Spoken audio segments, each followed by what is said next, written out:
Well, look, the government's been we've been over this ground a lot, and as the Prime Minister's outlined, the government's position is not going to change. With respect to KiwiSaver, I wouldn't necessarily agree with them there. I mean, we've got a scheme which is where from 1 April next year the contributions will rise 3% both for employers and employees. And as well as that, when we get to surplus, the government will have to put the first couple of billion of surplus into the New Zealand Super Fund, because we've got to catch up on the years when we weren't contributing. So there's significant contributions to future costs.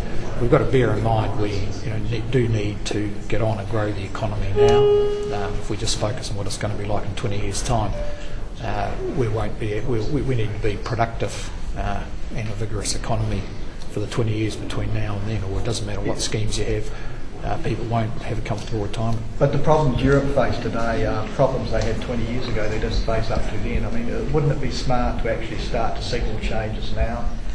Well, New Zealand's just had a 30-year debate about retirement income and settled on a universal pension, which is a bit unique. Not too many other countries run it like that. It's settled on KiwiSaver, and we've been, with tight times, just getting the right balance of personal and government contributions to KiwiSaver funds. So New Zealand has grappled with these issues now for a couple of decades and has thought a lot about the future, and has got arrangements in place like the universal pension, KiwiSaver, the New Zealand Super Fund, which are designed to deal with those long-term costs. Are there any plans to raise that 3% contribution rate at all, or look at it in the future? No, we've got no further plans to raise it. I mean, we've signalled the steps from our point of view, which are to raise these contributions on the 1st of April, and then when we can afford it, to look at the auto-enrolment to get more people in. So at the moment there's about 15,000 people a month still joining KiwiSaver as new entrants to the scheme after 5 years, and we would expect that to continue for the next few years, and then there'll be a question of whether you try and sweep more people in who aren't already members through an auto-enrolment process.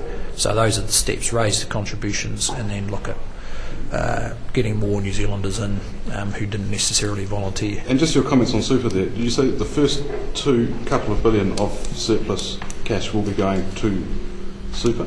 Yeah, we've maintained the commitment right through from 2008, when we stopped making the contributions, that when our surpluses were of sufficient size we would renew our contributions to the New Zealand Super Fund.